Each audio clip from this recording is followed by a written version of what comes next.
기도하겠습니다. 하나님 고맙습니다. 거룩한 성일 주 앞에 나와 예배할 수 있게 하신 것 보다 더 큰 은혜가 없은 줄 믿습니다. 예배를 통해서 하나님 영광 받으시고 예배를 통해서 하늘나라가 내 심령에 이 우리 가정에 이 제단에 넘치게 하여 주시고 십자가에서 흘리신 보혈로 인하여서 죄를 용서해 주시고 구원해 주신 의가 넘치는 역사로 임하여 주옵소서. 종을 주장하심을 감사합니다. 예수님의 이름으로 기도리옵나이다. 아멘. 할렐루야. 여러분 뵙게 돼서 반갑습니다. 저는 이제 소급이 된 대로 은퇴를 했습니다. 은퇴해서 한 4년 동안 이제 쉬면서 또 하나님의 은혜로 건강도 이제 다시 회복해 주시고 또 감사한 것은 부흥사 협의회도 가입을 시켜주셔서 제가 전국적으로 이렇게 다니면서 말씀 전할 수 있는 기회도 하나님은 저에게 허락해 주셨습니다. 다녀보니까 이 코로나로 인해서 많은 교회들이 어려움을 당해요. 통계를 보면은 16,000개, 어떤 사람은 19,000개라고 그러는데 그 많은 교회들이 문을 닫았습니다. 그리고 남은 교회들을 가만히 보니까 그 남은 교회들이 상태가 너무너무 힘들어요. 그런 가운데도 이제 목사님들이 몸부림치면서 신앙을 지키고 교회를 지키고 그리고 하나님 주시는 말씀을 선포하는 그런 모습들을 보면서 제가 부흥회를 다녀서 말씀 전하면서 오히려 제가 은혜를 받고 오고 있습니다. 우리 한정은 목사님은 제가 굉장히 사랑하고 존경하고 아끼는 그런 목사님인데 이제 지방회가 좀 바뀌고 제가 그때 은퇴를 하다 보니까 서로 교통이 잘 안 되고 그랬습니다만은 하나님이 제게 은혜를 주셔서 이 성경을 열어주시더라고요. 그동안 많은 그런 갈등도 많고 서마음이 많았습니다만은 그런 가운데 성경이 조금씩 열리더니 어느 순간 뻥 뚫리는 그런 은혜를 주셨어요. 근데 그날은 이제 잠을 자려고 이렇게 누웠는데 잠이 오질 않는 거예요. 계속 하나님 말씀을 주셔가지고 안 되겠다 해서 벌떡 일어나서 컴퓨터 앞에서 하나님 주시는 말씀을 이제 정리했습니다. 그래서 A4 용지 2장에다가 쭉 말씀을 정리하다 보니까 다 어느 정도 준비를 마치고 나니까 시간이 몇 시냐면은 새벽 예배 드릴 시간이에요. 그렇게 하나님께서 저를 은혜해 주시고 그렇게 소망하던 그런 성경을 열어주셔서 제가 얼마나 감사한지 모르죠. 그래서 성경이 열리고 나니까 얼마나 마음에 행복이 넘치는지 몰라요. 저는 선교사 10년을 사역하다 보니까 공부할 수 있는 기회를 다 놓쳐버렸어요. 그래도 마음속에는 성경이 알고 싶은 그런 열망이 생기더라고요. 그래서 이렇게 손이 다른 데로 공부하고 의학 공부도 하면서 나가다 보니까 어느 순간 하나님께서 성경을 활짝 열어주시는데 얼마나 감사한지. 그래서 하나님께 기도했어요. 하나님, 제가 저를 깨닫게 해주시는 그 은혜를 어떻게 하면 좋을까요? 그래서 기도하니까 믿음이 생겨서 이제 여의도 순복음교회 최영기 목사님 제자니까 그 제자들이 모인 영재회라고 있어요. 그분들에게 맨 처음에 이제 임원들에게 한 20명 되는 목사님들에게 그걸 오픈했습니다. 그리고 그분들이 계속해서 이제 연구하고 있는데, 이제 그 회원들, 거기 뭐 굉장히 많아요. 그분들에게 다시 오픈했더니 지금 뭐 한 전체 따져보면 다른 교단까지 해서 보면은 한 50명 정도 이제 회원이 됐습니다. 그분들이 제가 드리는 그 재료 가지고 계속 모세오경 맥작기를 계속 공부하며 듣고 해서 나중에 가시면 골수에 배기도록 그렇게 하고, 그리고 이제 교재 2권을 먼저 줘가지고 그걸 보면서 계속 하나님께 부르실 수 있도록 그렇게 만들었는데, 의외도 초교파적은 제가 소속한 이 부흥사협회가 초교파입니다. 신현교 목사님 그 청재하신 분이 돌아가셨습니다만, 그분이 세운 그런 부흥사협회에 이제 지금 다니면서 그분들 말씀 들으니까 그렇게 사모해서 좀 달라고, 그래서 지금 계속 나눠드리고 있는데요. 하나님 말씀이 열리는 것만큼 복이 없어요. 왜 이 말씀을 드리냐면은, 은혜를 섬하는, 하나님을 사랑하고 은혜를 섬하는 목사님들은 이 코로나의 그 시련 속에 견뎌내더라고요.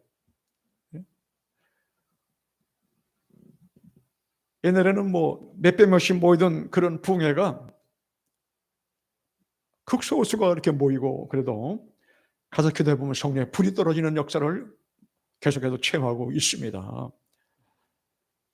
그래서 성령의 불이 역사, 이게 얼마나 귀한지 우리 예심 교회도 오니까 성령이 충만히 임하시는 걸 보고, 야, 우리 한재무 목사님이 그렇게 몸부림치며 기도하면서 교회를 지키고 계시구나, 그렇게 생각하면서 내가 얼마나 감사한지 몰라요. 여러분이 이런 그 어려움 속에서 이기고 있다는 거, 하나님이 힘주심이 주시는 은혜고, 두 번째는 하나님 기뻐하시는 역사인 줄 믿습니다. 이제 한국교회는 지금 상황이 제가 볼 때는 알곡만 남았지 않냐. 예? 숫자에 관계없이 알고 모든 게 잘 풀리고 환경이 좋을 때 나오는 성도들, 글쎄요, 하나님께서 하나님의 구원하시는 섭리는 하나님의 주권에 있기 때문에 우리가 누가 구원받는지는 몰라요. 우리 교회 지금 나오지 않았어도 그 사람이 하나님 어떻게 해서 다시 구원시킬지 그건 모릅니다. 그건 하나님의 주권에 있는 거기 때문에. 그러나 이런 어려움 속에서 신앙을 지키고 예배하고 하나님을 섬기고 있다는 것은, 이거는 알곡의 신앙이에요. 네? 아멘? 하나님 인정하신 알곡의 신앙, 여러분 이게 굉장히 중요한 겁니다. 이 알곡의 신앙 갖기 위해서 우리가 몸부림치는 거예요. 숫자에 관계없어요. 알곡은 성경도 그랬지 않습니까? 마지막 때에 믿는 자를 보겠느냐. 네? 지금 세상이 막가판입니다. 막가판. 풀이가 창고라고, 음란이 창고라고, 완전히 뭐죠. 여러분 보시는 그와 같이 이 세상이 지금 마지막 때를 달리고 있습니다. 마지막 때예요 지금. 그래서 이 시대에 우리가 믿음을 끝까지 지키고 나간다는 게 그렇게 중요한 거예요. 그럴 때 하나님께서 놀라운 은혜를 베풀어 주실 것입니다. 이제 우리 귀한 목사님 중심으로 여러분이 똘똘 뭉쳐서 기도하고, 이제는 알곡의 신앙이 뭐냐. 알곡의 신앙은 내 심령을 하나님 기뻐하시는 믿음으로 이렇게 맞춰 들어가는 거예요. 환경 보지 마시고 숫자 보지 마시고 끝까지 믿음을 지키시면은 하나님 복을 내려 주십니다. 저는 이제 성경을 열어주셨기 때문에 하나님께 기도했어요. 하나님, 무슨 말씀을 전해야 될까요? 내가 깨달은 걸 전하라 하셨어요. 그래서 깨달은 걸 하나님이 깨닫게 해주신 것을 전하러 왔어요. 저는 모르게 설교를 유창하게 잘하는 그런 사람도 아니고, 그러나 하나님이 깨달아준 게 너무너무 감사해서 그걸 전하려고 왔습니다. 들어와서 에덴을 누리라 하는 제목으로 잠시 은혜를 나누고자 합니다. 한번 따라 하시겠습니다. 들어와서 에덴을 누리라. 아멘? 아멘입니까? 예. 성경을 여러분 어떻게 생각하시는지 몰라요. 성경을 읽을 때 재미가 납니까? 쉽습니까? 하나님의 성경을 열어주기 전에는 성경이 힘들었어요. 어려웠어요. 무슨 말인지도 모르고. 그래서 어떤 사람은 그러잖아요. 잠이 안 올 때 성경 읽으면 잠잘 온다고. 이 성경이 수면제가 됐단 말이에요. 수면제. 왜 그럴까요? 하나님 말씀을 열어주지 않으시니까. 성령께서 주장하셔서 성령께서 기록하신 말씀인데 성령께서 조명해 주지 않으면 성경이 무슨 뜻인지를 몰라요. 그러니까 모르니까 졸린 거예요. 이 얼마나 불행 아닙니까? 성경은 분명 말씀하시죠. 예수님은 길이요 진리요 생명이다. 성경이 생명의 역사거든요. 그 생명인데도 생명력은 없고 졸음이 온다니까 얼마나 안타까운 거예요. 여러분 다시 말씀드리지만 성경은 쉬운 책입니다. 왜 쉽냐? 예수 믿고 구원받는 거. 구원받는 거를 하나님이 원하시기 때문에 쉽게 기록해 놓으셨어요. 근데 그 쉽게 기록해 준 이 말씀을 성령이 깨우쳐 주시는 열어 주시는 은혜를 받지 못한 사람들이 신학교 교수가 되고 학자가 됐기 때문에 그래서 힘들게 번역을 해 놨기 때문에 신학을 졸업해도 성경이 열리지 않아서 안타까워하는 그런 삶이 되고 만 겁니다. 근데 이 성경을 요약하면은 하나님의 천지 창조와 에덴 창설 그리고 아담과 하와를 지으시고 그들에게 복을 주셨습니다. 그러나 그들은 이 하나님을 온전히 경외하지 못하고 하나님께 불순종하고 반역하고 말았던 것입니다. 범죄 수사학에서 현장은 매우 중요합니다. 그래서 분명히 이 사람은 살인자인데도 여러분 증거가 없으면은 증거가 부족하면은 그거를 정지할 수가 없어요. 그냥 풀어놓지 않습니까? 네? 그게 범죄 수사학입니다. 그 범죄 수사학에서는 현장이 그렇게 중요한 거예요. 그래서 사단과 아담의 범죄 현장과 예수님의 에덴 회복의 현장을 아는 것이 굉장히 중요한 겁니다. 이 두 사건의 분명한 현장이 있습니다. 창세기 1장 16절부터 28절 보니까 하나님의 이르시되 우리의 형상을 따라 우리의 모양대로 우리가 사람을 만들고 그들로 바다의 물고기와 하늘의 새와 가축과 온 땅과 땅에 기는 모든 것을 다스리게 하자 하시고 하나님이 자기의 형상 곧 하나님의 형상대로 사람을 창조하시되 남자와 여자를 창조하시고 하나님이 그들에게 복을 주시며 하나님이 그들에게 이르시되 생육하고 번성하여 땅에 충만하라 땅을 정복하라 바다의 물고기와 하늘의 새와 땅에 움직이는 모든 생물을 다스리라 그렇게 명령하셨습니다. 그런데 창세기 2장 15절부터 17절 보니까 야훼 하나님이 그 사람에게 명하여 이르시되 동산 각종 나무의 열매는 내가 입으로 먹되 선악을 알게 하는 나무의 열매는 먹지 말라 내가 먹는 날에는 반드시 죽으리라. 그런데 창세기 3장 4절과 5절에 이렇게 돼요. 뱀이 네 가지 거짓말하여 아담과 하와를 미혹시켰습니다. 그래서 결국에는 그 말을 듣고 하나님께 반역하고 타락하게 됐던 것입니다. 뱀이 여자에게 이르되 내가 결코 죽지 아니하리라 너희가 그것을 먹는 날에는 눈이 밝아져 하나님과 같이 되어 선악을 알 줄 하나님이 아심이라. 이 네 가지 거짓말하는 거예요. 이 반역으로 인해서 인간은 하나님의 크신 그 사랑과 풍요 속에서 쫓겨나 이때로부터 남을 정죄하고 그리고 책임 전가하며 저주와 징벌의 삶을 지옥 같은 삶을 살기 시작해 나갔던 것입니다. 이것이 바로 사단의 네 가지 거짓말의 결과입니다. 이 사단의 유혹으로 인간의 타락에서 5가지 파괴를 가져왔습니다. 이제 5가지를 말씀드리겠습니다. 굉장히 중요한 이 범죄, 오늘 우리가 이렇게 살게 된 그 원인입니다. 첫째가 하나님께 반역했습니다. 어떻게 반역했습니까? 사탄이 그에게 너 이것 따먹으면 하나님같이 돼. 이 말을 듣고 보니까 보암짓도 하고 모금짓도 하고 탐스럽게 보였다고 그랬습니다. 그래서 그 과일나무를 빙빙빙 선악과 나무를 돌다가 그냥 어느새 따서 먹고 남편에게 주고 같이 공범죄가 되고 만 것입니다. 여기서 여러분 과일 하나 따먹었다 그게 아니에요. 하나님께 범죄하는 거예요. 그 범죄가 뭡니까? 반역의 범죄예요. 불순종은 둘째치고 여러분 하나님처럼 된다는 게 뭡니까? 반역죄예요. 반역죄. 옛날 군주시대의 반역죄는요 3대를 멸했어요. 하나님 만왕의 왕 만주의 주 아닙니까? 그 하나님께 반역한 거예요. 어떻게 반역했어요? 나도 하나님같이 될래요. 하나님의 필요 없어요. 이제부터 나도 하나님입니다. 그렇게 된 거예요.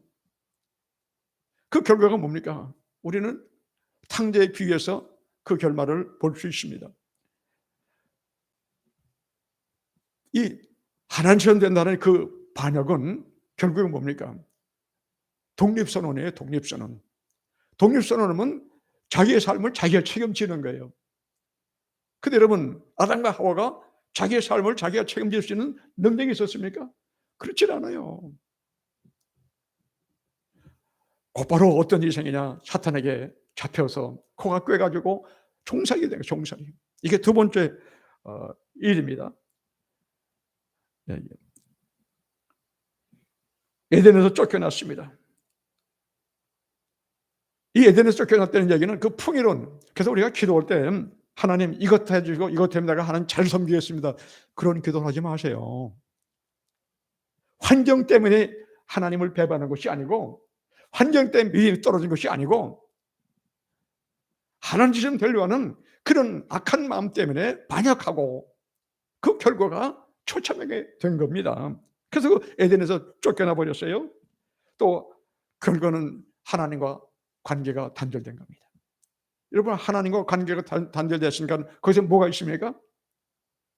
첫째가 대화의 단절, 생명의 단절, 복의 단절이에요. 여러분 에덴에서 쫓겨서 났으니 이제 스스로 자기가 자기 삶을 책임져야 됩니다.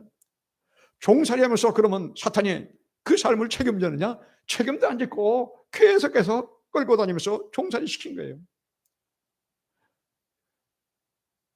내가 먹고 산 내 의식주는 내가 알아서 하고 넌 내 종이다 끌고 다니는 거예요. 왜 그랬습니까? 사탄에게 줬기 때문에. 우리가 이걸 알면은 하나님 앞에 우리가 중심으로 회개하고 하나님 나는 하나님 없이는 살 수 없습니다. 나는 하나님 위해서 살겠습니다. 하나님 사랑합니다. 주님 나를 사랑하고 감사합니다. 이런 믿음이 회복되는 거예요. 그래서 사단의 종이 된 이 네 번째 단계가 바로 종이 되어 버렸고 다섯 번째 단계는 뭡니까? 하나님께 징계를 받아서 영원한 불못으로 던져지게 됐던 것입니다. 그래서 로마서 6장 23절 보면은 죄삭은 사망이라고 말씀했습니다. 이것이 바로 아담의 범죄의 현장이고 그 결과인 것입니다. 여기서 우리가 알아야 할 것은 하나님의 징계 속에서도 하나님은 그 사랑에 놀라운 사랑이 그 속에 담겨 있다는 겁니다. 그렇잖아요. 우리가 자녀를 키우면서 자녀가 잘못되면 무슨 말은 안 합니까? 족보를 파버린다 그러잖아요. 네? 너희 자식, 너 내 자식이 아니다. 이제 족보를 파버린다. 관계가 끝이다. 여러분 그렇게 야단을 치지만은 여러분 그 부모가 자식을 잊습니까? 못 잊어버려요. 네? 그럼 그 누구 마음이에요? 예수님 마음이에요. 하나님께서 하나님의 형상과 모양대로 지으신 받은 우리가 다른 거 다 망가졌어도 그게 남아있다는 얘기예요. 그 자식을 위해서 여러분 몸부림치는 그런 어버이의 사랑이 얼마나 큽니까? 그런 것들 우리가 생각하면서 주님을 다시 생각하는, 그래서 주님께서 그 고난 중에 징계 속에도 하나님은 사랑을 잊지 않으신다는 거예요. 그래서 징계 현장, 창세기 3장 징계 현장에서 예수님 보내셨다는 약속을 하시고 짐승을 잡아서 어린 양을 잡아서 그 가족으로 옷을 입혀주지 않습니까? 이게 하나님의 사랑이에요. 우리 이 사랑 때문에 오늘 여기 있는 거예요. 이 사랑이 극진한 사랑, 이게 얼마나 감사한지 모릅니다. 시편 23편에 그래서 이렇게 하나님께서 우리를 사랑하셔서 예수 그리스도를 보내주셨지 않습니까? 그래서 예수님이 사람으로 오신 이유를 우리가 한마디로 간단하게 표현하면은 아담이 상실한 에덴을 회복해 주시고 하나님의 이름, 즉 하나님의 이미지에 훼손된 것을 회복하시기 위해서 이 땅에 오신 거예요. 저는 이것을 하나님께서 깨닫게 해줄 때 얼마나 감격하고 감사한지 몰랐어요. 그렇게 사모하는 그 성경이 활짝 열셔서 이 진리를 깨닫게 만들어 주시는데 너무너무 감사했던 것입니다. 그래서 시편 23편 3절 보니까 내 영으로 소상치시고 자기 이름을 위하여 의의 길로 인도하신다 그랬어요. 자기 이름을 위하여. 이것은 원어로 히브리어로 셈만이라는 그런 단어인데 무슨 의미냐? 지위, 명예, 권위, 성격, 이름 이런 의미가 있어요. 그래서 예수님이 오신 것은 첫째는 하나님의 우리를 사랑하셨기 때문에 오신 것이고 두 번째는 이 하나님의 주권, 권위와 전능하신 이미지 이걸 회복해 주시고 오신 것입니다. 요한복음 3장 16절에 보면 하나님의 세상을 이처럼 사랑하사 독생자를 주셨으니 이는 그를 믿는 자마다 멸망하지 않고 영생을 얻게 하심이라. 하나님의 그 이름을 세상에 보내신 것은 세상을 심판하려 하심이 아니요 그로 말미암아 세상을 구원받게 하려 하심이라 그랬습니다. 여러분 똑똑한 사람들의 차이점이 뭡니까? 자기 이름에 손상함을 이미지 훼손을 당하면 잠을 못 자요. 네? 잠을 못 잡니다. 몸부림치면서 잠을 못 자는 거예요. 근데 우리를 지으신 만왕의 왕 만주주 창조주 하나님께서 당신의 그 작품을 피조물이 망가뜨려 버렸으니 여러분 그 마음속에 여러분 얼마나 참 안타까웠겠어요. 그것을 회복하기 위해서 그 현장에서 내가 예수님 보내리라 그렇게 말씀하신 거예요. 그래서 여기서 이렇게 5가지로 사탄이 우리를 완전히 종으로 만들고 완전히 쑥대밭을 만들어 준 거예요. 이게 현장입니다. 그런데 예수님께서 다시 회복해 주신 것도 5가지예요. 첫째가 아담이 패배한 사단과의 싸움을 이기셨습니다. 이 싸움은 어떤 싸움이냐면은 육신의 정욕, 안목의 정욕, 이성의 자랑이에요. 이 3가지 싸움. 사탄이 아담이 바로 이 세 가지 싸움에 져버린 거예요. 그런데 종살이 된 거예요. 그래서 예수님이 이 땅에 오셔서 여러분 누가복음 4장 1절부터 13절 말씀 보면은 예수께서 성령의 충만함을 입어 요단강가에서 돌아오사 광야에서 40일 동안 성령에게 이끌려 그랬어요. 성령에 이끌려서 마귀에게 시험을 받으시더라 그랬습니다. 이 모든 날이 아무것도 잡수시지 아니하시니 날수가 다함에 줄이신지라. 그 첫 번째 뭡니까? 육신의 정이에요. 마귀가 이르되 내가 만일 하나님 아들이거든 이 돌에게 명하여 떡이 되게 하라. 그게 예수께서 응수하십니다. 기록된 바 사람이 떡으로 마실 것이 아니라 하셨느니라. 또 마귀가 예수를 이끌고 순식간에 천하만국에 보이는 그런 높은 곳에 올라갔습니다. 거기서 6절 보니까 이 모든 권위와 이 영광을 내게 주리라. 이것은 내게 넘겨준 것이라. 사탄이 돈 받고 넘겨준 게 아니고 싸움에 져서 시험에 져서 넘겨준 거예요. 아담의 것을 넘겨준 겁니다. 이게 그대로 사탄이 고백을 하지 않습니까? 내게 넘겨준 것이므로 내가 원하는 자에게 주노라. 그러므로 내가 만일 내게 절하면 다 내 것이 되리라. 예수께서 대답하여 이르시되 기록되되 된 바 주 너희 하나님께 경배하고 다만 그를 섬겨라 하였느니라. 하나님께만 경배하는 거예요. 이게 좋습니다. 그리고 나니까 또 예루살렘 높은 곳으로 성전 꼭대기로 올려 세웁니다. 이제는 뭐가냐? 이 생의 자랑이에요. 내가 만일 하나님의 아들이든 여기서 뛰어내리라 기록되었으되 하나님 너를 위하여 그 사자를 명하사 너를 지키게 하시리라 하였고 또한 그들이 손으로 너를 받들어 내 발이 돌에 부딪히지 않게 하시리라 하였느니라. 예수께서 말씀하십니다. 주 너희 하나님을 시험하지 말라. 이렇게 해서 육신의 정욕, 안목의 정욕, 이 생의 자랑, 이 세 가지 싸움을 예수님은 아주 단번에 넉넉히 이기신 거예요. 그 예수님께서 이기셨기 때문에 어떤 일이 생겼습니까? 바로 우리가 사탄에게 잡혀있는 우리를 그대로 뺏어온 거예요. 그들로 오멜이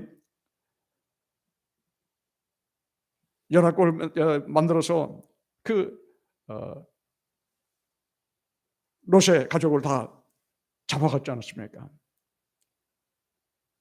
아브라함이 그 사실을 뒤늦게 알고서 하나님께 기도하고 올라가서 생명의 싸움을 통해서 그를 건져내었어요. 그러니까 전쟁의 승자는 탈주할 수 있는 능력이 있고 패자는 그저 맹종할 수밖에 없는 거예요. 맹종. 이것이 바로 예수님께서도 똑같이 적용하신 거예요. 사탄을 그 단번에 이기셔서 사탄에게 불모잡혀 있는 인간을 뺏어오신 거예요. 그래서 예수님 안에서 우리에게 자유를 안겨주신 겁니다. 그래서 우리가 찬양하지 않습니까? 나 자유 얻었네, 너 자유 얻었네, 우리 모두 자유 얻었네. 네? 이 자유가 그냥 주신 게 아니에요. 예수님이 사탄을 싸워서 이기셨기 때문에 우리에게 자유가 허락된 것입니다. 그래서 이 놀라운 자유, 우리는 그 독재자와 같이 싸우는데 과거도 있고 이 인류 역사, 우리 한국 역사가 얼마나 순환이 많았습니까? 그래도 그 속에서 끝까지 자유를 지킨 거예요. 그래서 이것을 우리가 이 말씀을 통해서 깨닫게 되는 것입니다. 그래서 죄삭은 사명이고 그들이 예수 십자가 이제 두 번째 뭡니까? 예수께서 우리에게 죄사함을 주셨어요. 두 번째.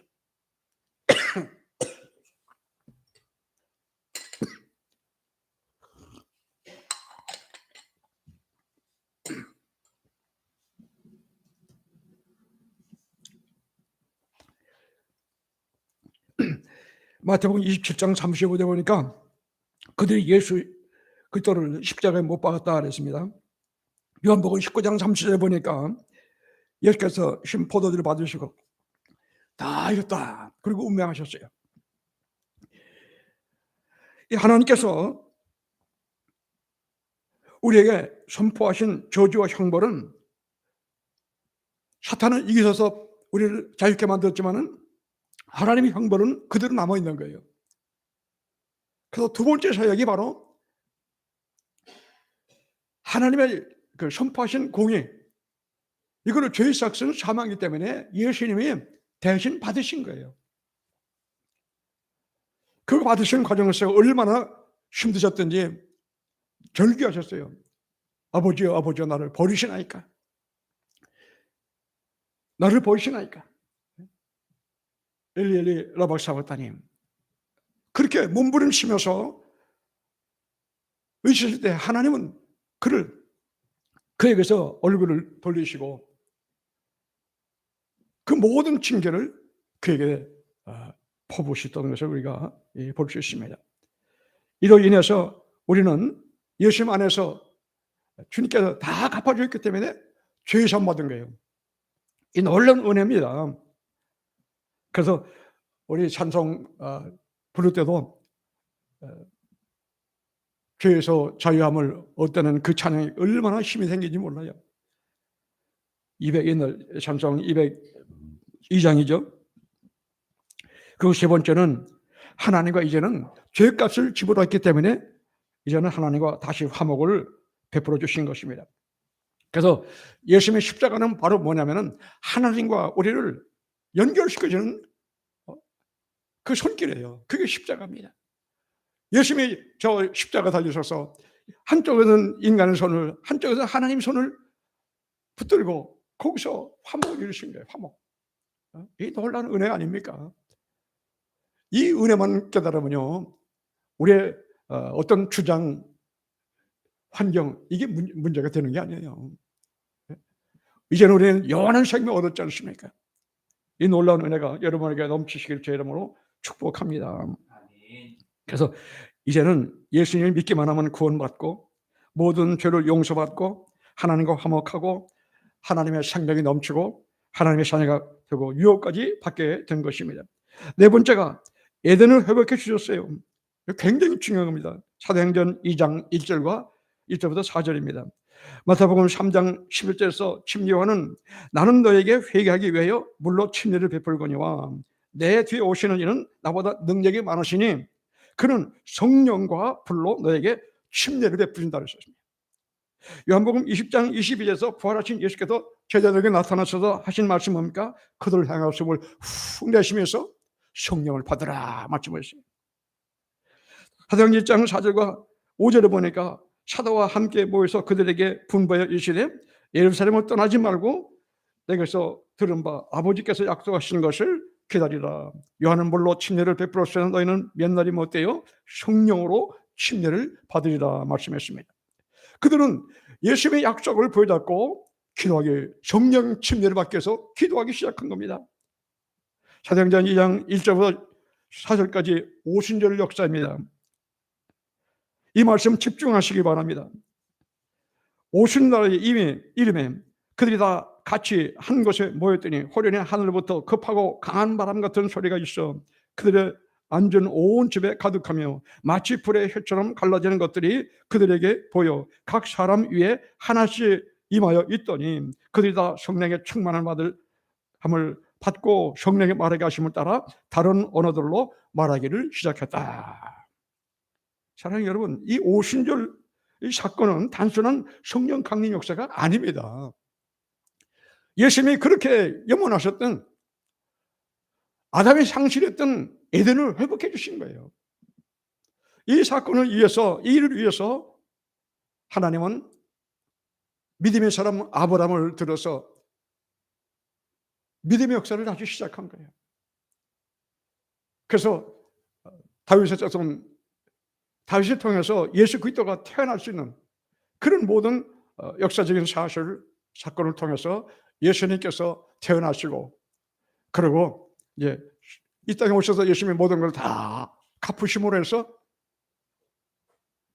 인류가 다시 그 사모하는 에덴이 회복되는 그런 놀라운 현장이 바로 오순절 사건인 것입니다.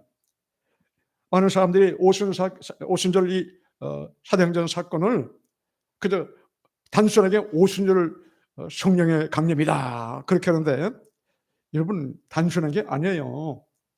이게 바로 아담이 상실한 에덴을 회복하는 현장이라는 거예요. 현장. 네? 이 현장이 얼마나 중요한지 몰라요. 그러나 이 현장은 이제 다시 예수님이 재림하심으로 해서 계시록 21장에 가서 21장, 22장에서 이루어져요. 완전히 이루어지는 겁니다. 그 안에까지는 에덴이 누구냐? 예수 그리스도가 우리의 에덴입니다.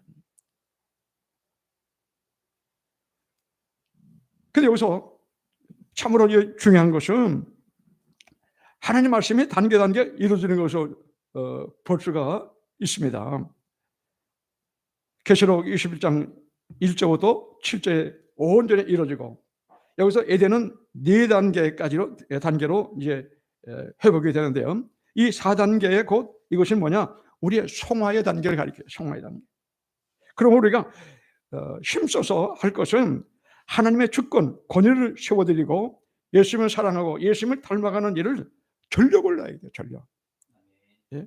그래서 창세기 1장 16절 말씀이 다시 회복되어야 되는 겁니다. 하나님이 이르시되 우리의 형상을 따라 우리의 모양대로 우리가 사람을 만들고 사랑하는 여러분 예수께서 당신의 생명을 바쳐서 다시 회복해 주신 이 에덴으로 우리를 초청해 주셨습니다. 그 초청해 주신 곳이 어디냐? 오늘 본문 말씀이에요.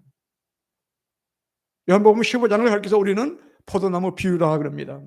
근데 여러분 이 포도나무 비유를 가르쳐 주실 때 잠시 후면은 예수님이 십자가 달려 죽으시고 또 부활하셔서 승천하실 텐데 그때 가르쳐 주지 않으시고 미리 가르쳐 주신 거예요. 당신이 에덴이 되는데, 회복해 주시는 에덴이 될 텐데, 바로 예수님 안에서 이 에덴이 4단계로 회복되는, 그것을 우리 여기서 가르쳐주고 계신 것입니다. 초청해 주신 것입니다. 그래서 첫째 본문 말씀은 뭐라고 했습니까? 내 안에 거하라, 나도 너희 안에 거리라. 여러분, 예수 그리스도를 믿음으로 해서 예수님을 영접하잖아요. 영접하면 뭐라고 했어요? 내가 너희 안에, 너희가 내 안에 그러셨어요. 이게 첫 단계입니다. 예수님의 구주를 영접하는, 회개하고 예수님을 나의 구세주로 영접할 때 첫 번째 이루어지는 거예요. 그래서 이 단계가 바로 구원의 단계. 이스라엘 백성들이 출애굽해 갖고 광야에서 40년 동안을 신앙훈련을 받았습니다. 그 신앙훈련이 뭐냐? 테필린 훈련이에요. 테필린 훈련. 이 테필린 훈련인 것은 어떤 훈련이냐면은 우리말로 하나님 말씀을 요약하고 정리하고 단순화시켜서 반복하고 지속적으로 전하는, 그래서 단반지 운동 그래요. 우리말로는 단반지입니다. 그러나 이 구약의 히브리어로 따지면은 뭐냐? 그것이 테필린이에요. 테필린. 이 테필린은 뭐냐? 교육이 아니고 훈련이에요. 훈련. 몇 년을 시켰어요? 40년. 성막 하나 지어놓고 그 안에서 40년 동안을 훈련을 시켰는데, 그 속에 예배드리는 방법, 신앙생활하는 방법, 누구를 위해서 어떻게 살 것이냐, 이걸 계속 가르친 거예요. 왜 아담이 불순종했습니까? 타락한 이유가 뭐예요? 불순종이에요. 불순종. 그래서 거기서 가장 중요한 핵심이 뭐냐? 순종이에요. 순종. 40년 동안 훈련받고 그 까마귀 소리같이 떠들어대던 그 사람들, 출애굽 1세대는 다 죽었습니다. 민수기에서 다 죽은 거예요. 심령이까지 못 갔습니다. 새로 시내를 건너지 못했어요. 거기서 계속 훈련받으면서 그 장막에서 하나님은 그들을 불순종하고 원망불평하는 그들을 다 죽였습니다. 그리고 그 2세대 그들이 철저한 신앙 훈련을 받고 가나안 복지를 들어간데, 여러분 요단강 건너는 때, 그리고 여리고 성을 돌 때, 여러분 다른 거 없어요. 조건이 하나입니다. 말하지 마라 그거예요.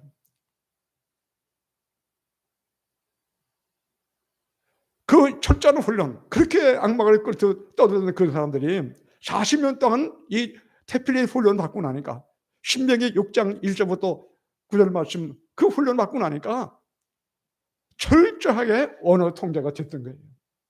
여러분 신앙생활에 승리하려면 부정적인 언어를 안 해야 돼요.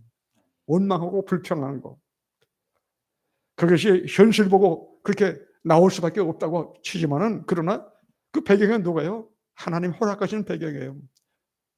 이 코로나를 통해서 이렇게 3년 동안을 고생하게 된 거, 여러분 하나님이 주관하신 거예요. 왜 그랬을까요? 풍요롭게 좋게 그렇게 가난한 백성, 보릿고개를 넘지 못하는 이 백성 부욕해 되니까 얼마나 여러분 방종했습니까? 지금도 보세요. 정신 못 차렸어요. 지금도. 네? 정치인들이 정신을 못 차리고 있고, 목회자가 정신을 못 차리고 있고, 우리 성도가 정신을 못 차리고 있어요. 그러다 보니까 하나님께서 계속해서 훈련을 시켜서 결국엔 뭐만 남습니까? 알고만 남는 거예요. 알고. 네? 여러분 저는 이제 16년 사역을 마치고, 전체 39년, 38년을 마치고 이 조그만 그 시골 가서 집 하나 좀 사가지고서, 이 텃밭이 조그만 게 있어요. 네? 거기다 이것도 심고 저것도 심어요. 심고 보니까 심은 대로 거두더라고. 심은 대로. 아무것도 모르니까 말이죠. 첫해는 이것저것 심고 하다 보니까 생강을 하나 좀 심었어요. 생강 심는 건데 구경도 모르고, 그래서 싹이 나는 걸 심어야 되는데 그냥 먹는 거, 그걸 사다가 심었어요. 아이고 안 나는 거예요. 안 나는 거예요. 캐버리려고 하니까 그때 조금 나오더라고. 예? 근데 계속해서 물 주고 갖고 왔더니 나중에는 막 얼마나 큰지 말이죠, 포기가. 예? 그게 배우요. 농사는 바로 심은 대로 걷게 만드시더라고, 하나님. 그래서 우리가 이 신앙생활을 하면서 절대로 불평하면 안 돼요. 환경이 하나님 허락하신 환경입니다. 얼마나 불평하면 결국에 누구한테 불평하는 거냐? 하나님께 불평하는 거예요. 지도자한테 불평하고 환경 불평하고 다 결국은 하나님 향해서 불평하는 결과가 되는 겁니다. 근데 이스라엘 백성들은 40년 훈련을 받고 나서는 그 훈련, 순종하는 훈련, 말하지 마라, 그대로 입을 다물고 일주일 동안을 여러분 그 돈은 가정 가만히 묵상해 보세요. 그게 가능하게. 우리 같아도 그게 불가능할 것 같아요. 저 같아도. 근데 그 일주일을 돌고 마지막에는 7번 돌고 외칠할 때 외쳤지 않습니까? 그 가봤더니요. 그 이중으로 된 자동차 마차가 왕래할 수 있는 그런 그 넓이로 이중으로 이 성을 쌌어요. 근데 그게 하나님 허락하시니까 와르르 이게 그냥 땅으로 그냥 묻혀 들어간 거야. 가라앉은 거예요. 마치 수렁에 돌 던진다 말이죠. 가라앉듯이. 그렇게 여리고성이 무너진 겁니다. 그 결과가 뭡니까? 순종했더니 하나님 말씀에 순종, 지도자를 통해서 명령하시는 말씀에 순종했더니 가라를 한 번 안 들고 그대로 무너지지 않습니까? 만약에 싸운다 그러면요, 여러분 아이생에서 모습 보세요. 훈련받지 않은 백성들 오합지졸해요. 싸울 능력이 없습니다. 싸웠다면 지는 거예요. 하나님이 개입하셨기 때문에 이긴 거예요. 이 시대도 마찬가지입니다. 얼마나 힘들어요. 참 힘든 겁니다. 목회도 힘들고 여러분 신앙생활도 힘들잖아요. 그래도 믿음으로 하나님께 중심 맞춰서 하나님 원하시는 믿음, 그리스도를 닮아가는 신앙 훈련을 받고 나면은, 그리고 성령의 충만을 받고 날 때 하나님께서 에덴을 열어주시는 거예요. 할렐루야. 여러분 하나님의 에덴을 열어주셔야 돼요. 성경도 하나님 열어주셔야 되고 하나님께서 환경도 열어주셔야 되는 거예요. 내가 애쓰고 힘쓴다고 되는 거 아니에요. 가장 중요한 주님이 뭐라고 하시느냐, 주님 원하시는 게 뭐냐, 그 애 나라와 그 애를 구하라, 그거예요. 이게 절대로 우선순위 구하는 게 아닙니다. 주기도문같이 하늘나라를 구하는 거예요. 나라가 내 마음속에 임하시고 내 가정에 임하시고 교회에 임하시고 환경에 임하여 주시옵소서. 그리고 하나님의 칭의, 십자가에서 이룬 이것밖에 없어요. 내 의는 아무것도 없어요. 그 칭의를 구하는 거예요. 하나님 나를 의롭다 여기시는 것 최고의 복입니다. 내가 너를 알아. 너 잘 이겼어. 내 사랑하는 자요. 그래서 우리의 영혼이 잘 되는데 힘을 쏟아야 되는 것입니다. 그래서 가장 중요한 것은 너희가 내 안에 있고, 이게 첫 번째고, 두 번째는 열매를 맺으라 하죠. 열매를 맺어야 예수님의 제자가 되는 거예요. 열매를 맺어야. 열매는 외적인 열매가 9가지 아닙니까? 갈라디아서 9가지 열매. 그리고 우리 마음속에 로마서 14장 17절에 뭐랬어요? 의와 평강, 희라. 이것이 내 마음속에 있어야 돼요. 내적인 열매는 바로 그거예요. 내가 스스로 나를 알 수 있어요. 의와 평강과 희락이 있는가? 네? 상황이 이렇게 힘든 상황에서도, 환경이 힘든 가운데서도 내 마음속에 의와 평강이 희락이 있는가? 이걸 항상 내가 쉽게 정리할 수 있잖아요. 찾을 수 있잖아요. 이것만 있으면 되는 겁니다. 이런 은혜가 여러분 속에 넘치시기를 주의 이름으로 축복합니다. 그리고 세 번째예요. 내 계명을 지켜 내 사랑 안에 거하라. 그러면 나도 너희도 내 계명을 지키면 내 사랑 안에 거리라 그랬어요. 근데 여기서 뭐라고 말씀했어요? 예수님께서 내가 아버지의 계명 지켜 내가 아버지 사랑 안에 거하는 것처럼 너희는 내가 전에는 이 계명을 지켜요. 이 규례를 지키면은 내 사랑 안에 거리라. 할렐루야. 이 사람들이 목회를 제가 오래돼 보니까 북에 다녀도 마찬가지더라고요. 그 죄종한테 성도들이 인정받고 사랑받으려고 그렇게 애를 써요. 예? 근데 중심은 좋은데 방법이 잘못돼 가지고 이게 시험이 되는 거예요. 예? 인간은 사랑받아야 사는 거예요.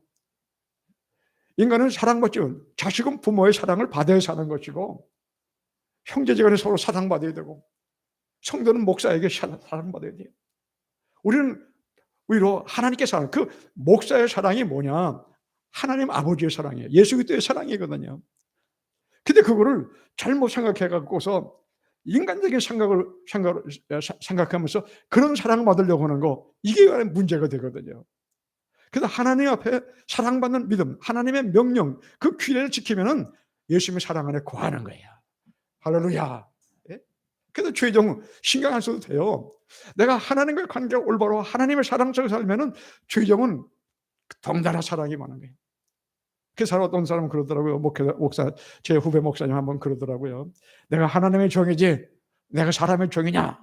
그 맞는 말이에요. 예? 근데 여기 말을, 그 단어를 알아야 돼요.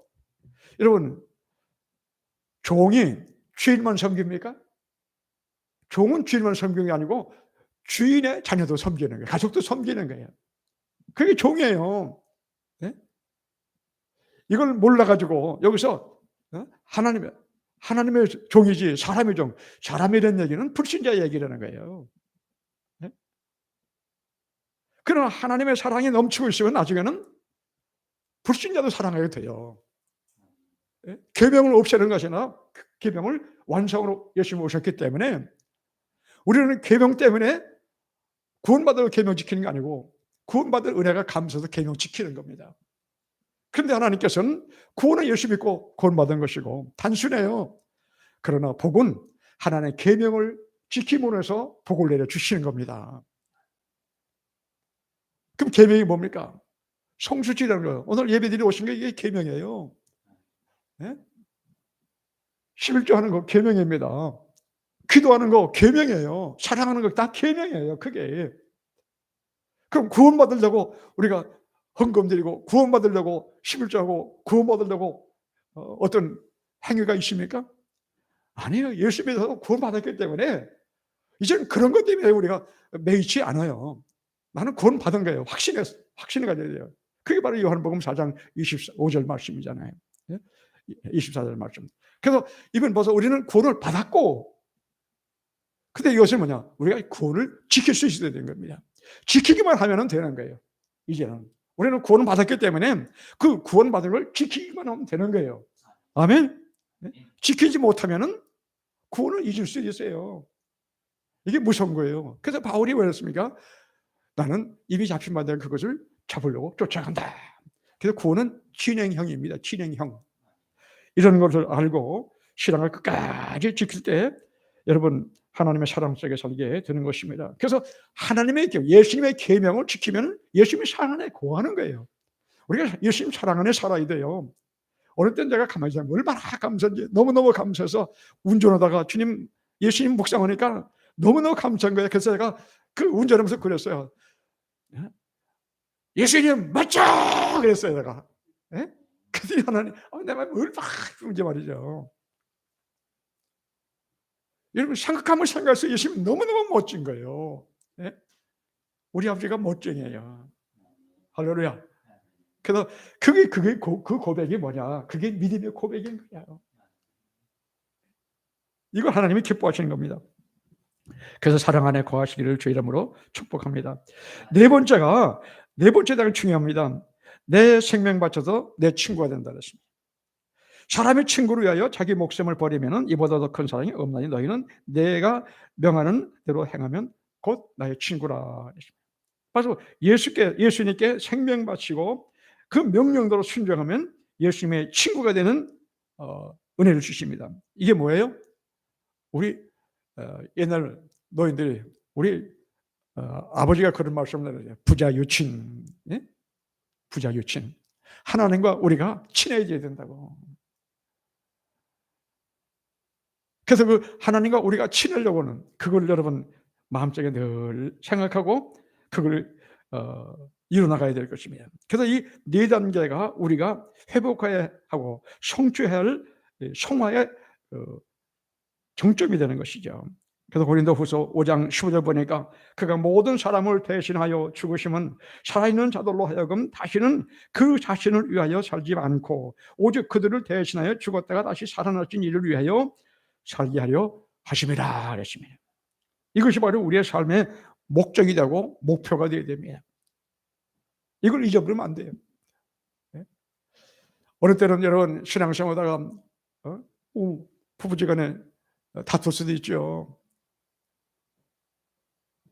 그런데 여러분 아무리 부부지간에 다투고 환경에 다투는 일이 생겼다 할지라도 예배에 대해서는 거기에 관여되면 안 되는 거예요. 기분이 좋아도 예배드려야 되고 나빠도 예배드려야 되고 배가 고파도 예배드려야 되고 배가 불러도 예배드려야 되고 몸이 아파도 예배드려야 되고 건강해도 예배드려야 되는 거예요. 왜? 하나님께서 우리를 이사야서 43장에 분명히 7절과 21절에 하나님을 예배하기 위해서 우리를 지으셨다고 그랬어요. 그리고 우리를 모든 사람들 속에서 예배를 영광받기 위해서 우리를 불러내셨다고 그랬어요. 그렇기 때문에 사나 죽거나 우리의 목표는 하나님께 예배드리는 거예요. 이 예배드리는 것이 무너지면 안 된다는 얘기예요. 그게 여러분 철저하게 세워질 때 하나님께서는 모든 환경을 다 회복해 주셔서 에덴을 회복하는 역사가 나타나게 되는 겁니다. 그까지 여러분 하나님께 인정받아야 돼요. 인정. 네?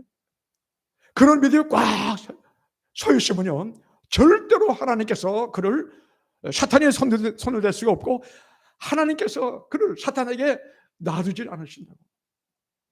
우리가 이걸 알아야 돼요. 이걸 모르니까 환경에 자꾸만 시험되고 동화되고 문제가 빠지고 그러잖아요.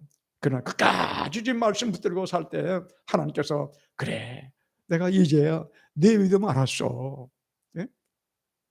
여러분 아브라함의 아들 이삭 100세에 난 아들을 바칠 때 우리가 가만히 생각하면 하나님 얼마나 참 이건 상상할 수 없는 일 아닙니까?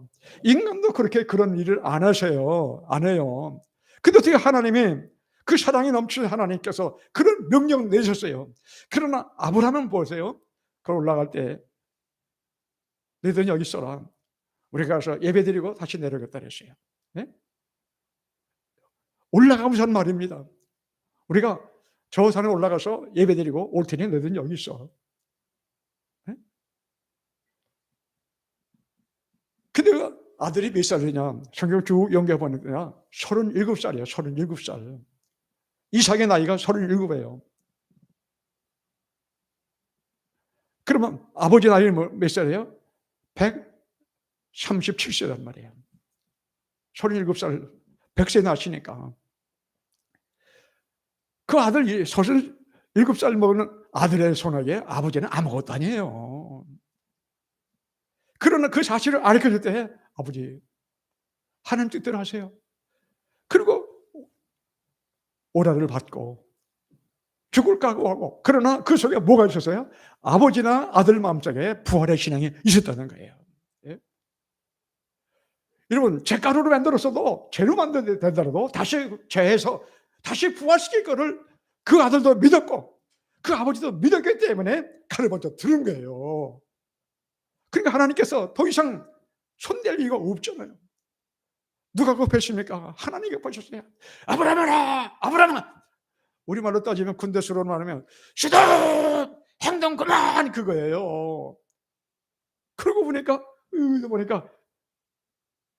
아이 맞아요. 양 한 마리가 뿔에 가지에 걸려갖고서는 매 울잖아요. 여러분 그게 누굽니까? 예수 그리스도예요. 그리스도의 모형이에요. 그거 잡아서 하나님께 제물 드리고 번제 드리고 그리고 그 아들과 다시 유유히 기쁨으로 다시 내려오지 않았습니까? 그래서 약속하신 말씀 그대로 하늘의 별과 같이 그 많은 자녀들이 모두가 인종을 초월해서 아브라함을 믿음의 아버지라고 고백하잖아요. 하나님 그대로 약속을 이루신 거예요. 이것이 바로 하나님께서 마지막에 인정하시는 그 믿음인데, 오늘 우리 신앙이 바로 그겁니다. 그 믿음까지. 그래서 아브라함 믿음은 10단계로 나가요. 근데 예수님은 그 10단계 믿음을 4단계 믿음으로 줄여줬습니다. 10계명을 갖다가 2계명으로 만들어 줄여주셨어요. 완성시켰어요. 하나님 사랑, 이웃 사랑. 이렇게 해서 하나님께서 우리에게 주신 은혜 힘있고, 이제는 이 말씀 보여잡고 하나님의 놀라운 은혜에 힘입어서 간절한 믿음으로 기도하고, 죽어도 주를 위해서, 살아도 주를 위해서 살겠습니다. 조금 전에 말씀드린 대로 여러분, 고린도후서 5장 15절이 그 말씀이에요. 모든 사람을 대신하여 죽으신 그분을 위해서 이제는 우리가 살아야 된다는 거예요. 우리 삶의 목표가 그겁니다. 그럴 때 하나님께서는 에덴을 활짝 열어주시는 거예요. 에덴을 준비해 놓으시고 다 우리를 불러 초청해 주셨지 않습니까? 그리고 에덴에서 이렇게 4단계로 살아라. 그러면 하나님께서 종에게는 하나님의 아버지의 뜻을 가르쳐주지 않지만, 그러나 자식에게는 가르쳐주신다는 거예요.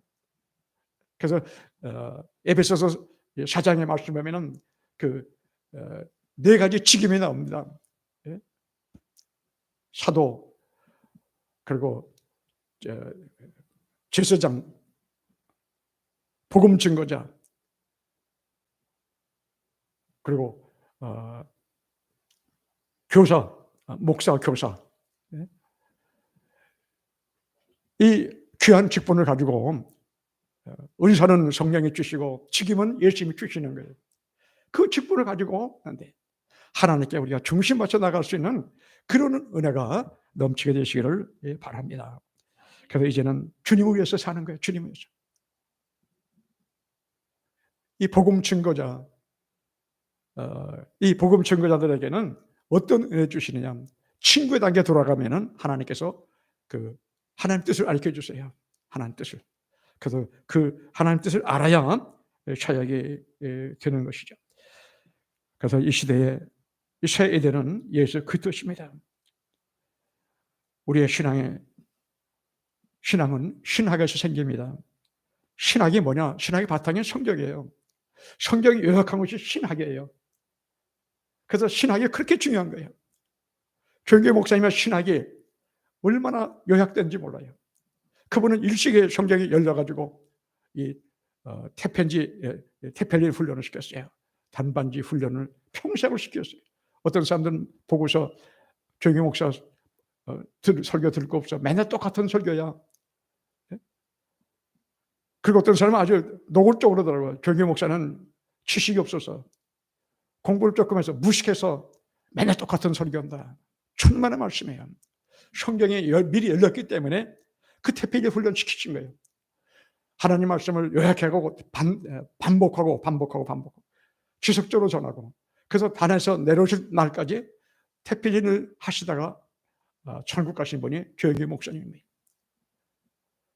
무식하다고 흉보던 사람들, 여러분 제맛벌이도 못하는 사람은 풀푸스했어요.